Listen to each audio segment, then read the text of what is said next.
జై శ్రీమన్నారాయణ. అందరికీ నమస్కారం అండి. తొందరలో ఉగాది పండుగ రాబోతుంది కదా. ఉగాది రోజు ప్రతి ఒక్కరూ చేయాల్సినటువంటి 6 పనులు ఉన్నాయండి. ఉగాది అనగానే చాలామందికి సందేహాలు వచ్చేస్తూ ఉంటాయి. ఉగాది అనాలా, యుగాది అనాలా, అలాగే మనకి తమిళులకి ఒకేసారి ఎందుకు రాదు, ఉగాది రోజు ఏ దేవుణ్ణి పూజించాలి, వీటన్నింటికి గురించి ఆఖరిలో చెప్పుకుందాం.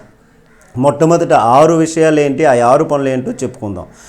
మొట్టమొదటిది చేయాల్సినటువంటిది తైలాభ్యంగనము, నూతన వస్త్రధారణ. తైలంలో లక్ష్మీదేవి ఆవాహనం చేసి ఉంటుందండి ఉగాది రోజు. అలాగే నీళ్లలో గంగాదేవి ఆవాహనం చేసి ఉంటుంది. కాబట్టి ప్రతి ఒక్కరూ 9-10 లేవడం కాకుండా సూర్యోదయం అప్పుడు లేచి ఆ నువ్వుల నూనెను శరీరానికి రాసుకొని తలంటి స్నానం చేసి కొత్త బట్టలు ధరిస్తే ఆ సంవత్సరం కూడా శ్రేష్టము, వాళ్ళకి శుభం జరుగుతుందండి. అలాగే రెండవది కీర్తనలు, స్తోత్రాలు ఆ రోజు ప్రారంభించడం, ఆ రోజంతా చేసుకోవడము. చేస్తే వెంటనే మనకు ఒక సందేహం వచ్చేస్తుంది. స్తోత్రాలంటే, కీర్తనలంటే ఏ దేవుడు చదవాలండి? వినాయక చవితి అయితే వినాయకుడు, మహాశివరాత్రి అయితే పరమశివుడు. మరి ఉగాది అప్పుడు ఏ దేవుడిని చదవాలండి, అర్చించాలండి? ఉగాది రోజు అర్చించవలసినది కాలపురుషుడండి. ఎవరండి కాలపురుషుడు అనంటే, ఇప్పుడు వేరే సాంప్రదాయాలలో, మతాలలో కాలం అంటే గడియారము, క్యాలెండర్, అంతే కదా. మన సనాతన ధర్మంలో కాలము ధర్మస్వరూపము. అందుకే ప్రతిరోజు పూజ చేసేటప్పుడు సంకల్పంలో అస్మిన్ వర్తమాన వ్యవహారిక చంద్రమానేన శుభకృత్ నామ సంవత్సర అని చదువుతాం కదా. అదంతా కాలపురుషుణ్ణి ఆరాధించడం అన్నమాట. ఇంతకీ ఎందుకు ఆరాధించాలి అనంటే, కొన్నిసార్లు మనం అంటుంటాం, ఏ పని చేసినా కలిసి రావట్లేదండి, ఏంటో కాలం నాకు కలిసి రావట్లేదు అని అనుకుంటుంటాం. ఉదాహరణకి కొన్నిసార్లు ఆ 7-8 పనులు బెత్తయించుకొని వెళ్తాం, టకమని పనులు పూర్తి అయిపోతాయి.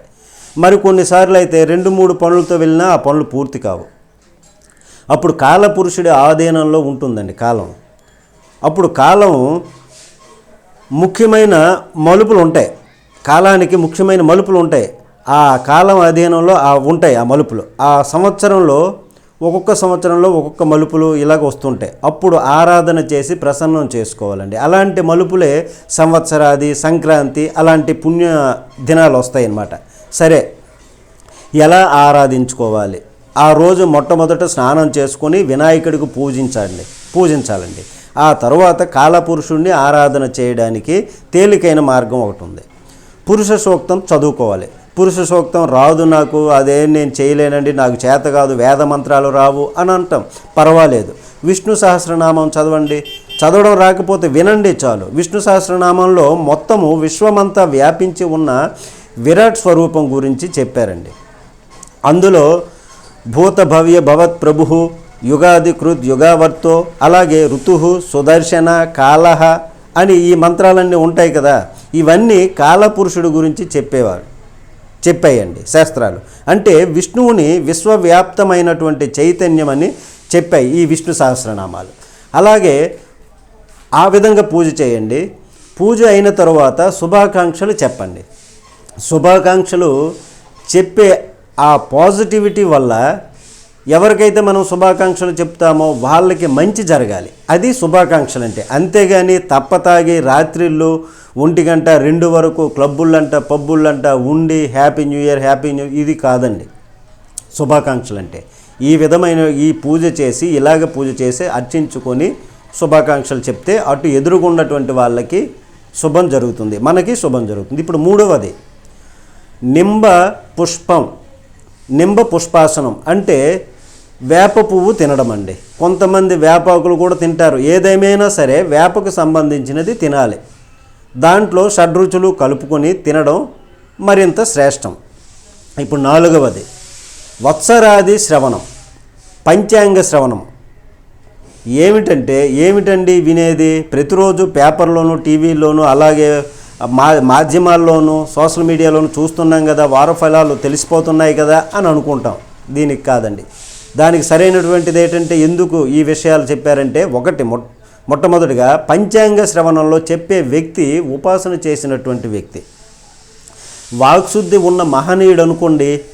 ఆయన రాశి ఫలాలు చెప్తుంటే మనం విన్నామనుకోండి, అక్కడ ఉండి మనకి ఆయన తాలూకు ఆశీర్వాదం లభిస్తుందండి, మంచి జరుగుతుంది.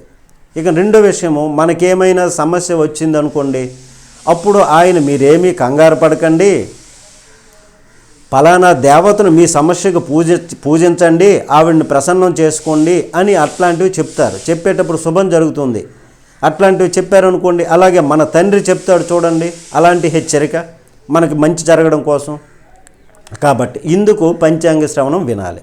3, కాలపురుషుడికి ఒక సంవత్సరము ఒక అవతారం అని చెప్పేయండి శాస్త్రాలు. అందులో తిథి, వార, నక్షత్ర, యోగ, కరణాలు అని 5 ఉంటాయి. ఈ 5 ఆయనకు సహకరించేటటువంటి దేవతా శక్తులు. వాటిని మనము స్మరించుకుంటే అప్పుడు మనకంతా శుభం జరుగుతుంది. అప్పుడు కాలాన్ని మనకి అనుకూలంగా మార్చుకోవచ్చు. ఆ విధంగా చేయాలి. ఇప్పుడు అవమానం 10, రాజ్యపూజ్యం 2 అని వారఫలాల్లో చెప్పారనుకోండి, దానికి ఏమైనా శాంతులు చేయాలి, అది చేయాలి, ఈ అలజడి పడక్కర్లేదు. దానికి పలానా దేవతను ఆరాధిస్తే ఇది మీకు తొలగిపోతుందని చెప్తారు. కాబట్టి ఈ పంచాంగ శ్రవణాన్ని మనం వినాలి తప్పనిసరిగా. 5వది ప్రపాదానం. అంటే ఇది చాలా ముఖ్యమండి. ఏంటంటే చలివేంద్రాలు అక్కడక్కడ పెడుతుంటున్నారు చూడండి, చలివేంద్రాలు పెడుతున్నారు, చాలా మంచి విషయం. కానీ ఉగాదప్పుడు పెడితే చాలా మంచి విశేషం అండి, శ్రేష్టమైనటువంటి ఫలితాన్ని ఇస్తుంది. దాహమైన వాళ్ళకి మంచినీళ్ళు ఇవ్వగలిగితే ఎంత పుణ్యం వస్తుందో మాటల్లో చెప్పలేమండి. అట్లాంటి శ్రేష్టమైనది అది. 6వది నవరాత్రి ఉత్సవాలు. వసంత నవరాత్రులు చేస్తే ఎన్నో ఆపదల నుంచి గట్టెక్కిస్తుంది. నాకు చేత కాదండి, నేను చేయలేనండి, నాకు తెలియదండి అని అన్నారు, పర్వాలేదు. కనీసం ఉగాది రోజైనా విష్ణు సహస్రనామము లేదా లలిత సహస్రనామము చదువుకోండి. చదవడం రాకపోతే వినండి. ఇది మనం చేయాల్సినటువంటి 6 పనులండి. ఇప్పుడు మనం సందేహాలు ఉన్నాయి, ఉగాది అనాలా, యుగాది అనాలా అంటే ఉగాది అంటే ఏమిటి, ఎలా వచ్చింది అని అనుకుంటుంటాం. బ్రహ్మదేవుడు సృష్టిని చైత్ర పాడ్యం రోజు సూర్యోదయం అప్పుడు చేశాడండి.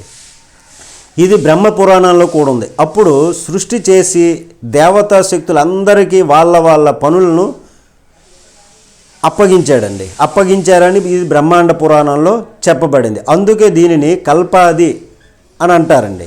వరహ కల్పాది అని అంటాం కదా, అంటారు. అది కూడా ఈ చైత్రపాడ్యం రోజే వచ్చిందండి, ఆవిర్భవించింది. కాబట్టి ఈ ఉగాది ఆ విధంగా పుట్టిందండి, ఉగాది అంటారు. సంవత్సరానికి ఆది యుగాది అని కూడా అంటారండి. కాబట్టి యుగ ఆది ఉగాది ఏ విధంగా అన్నా పర్వాలేదండి. కానీ ఇప్పుడు ఇందులో ఇంకొక విషయం ఏంటంటే, మనం తెలుగు వాళ్ళు, అలాగే మరాఠీ వాళ్ళు, కన్నడ వాళ్ళు ఈ ఉగాదిని ఇప్పుడు చేసుకుంటాము.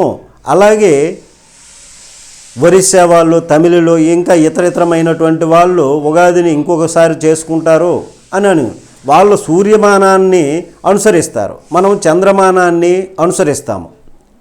ఈ విధంగా అనుసరించడం వల్ల కొంత వాళ్ళకి మనకి కొంత సమయము వ్యత్యాసం వస్తుంది. కాబట్టి ఆ విధంగా జరుగుతుంది. కనుక ఈ ఉగాది రోజే శాలివాహన శకం కూడా ఆరంభమైందండి. అలాగే విక్రమాదిత్యునికి పట్టాభిషేకం కూడా ఉగాది రోజే జరిగిందండి. కాబట్టి ఉగాదికి యుగాది అని కూడా అనవచ్చు, ఉగాది అని అనవచ్చు. కాబట్టి దీనికి ఇంత ప్రాముఖ్యత ఉందండి. కాబట్టి అందరూ కూడా ఈ ఉగాదిని చక్కగా ఆచరించి అందరూ సర్వ సౌఖ్యాలు అనుభవించాలని కొత్త సంవత్సరానికి అందరికీ కూడా ఉగాది శుభాకాంక్షలు తెలియజేస్తున్నామండి.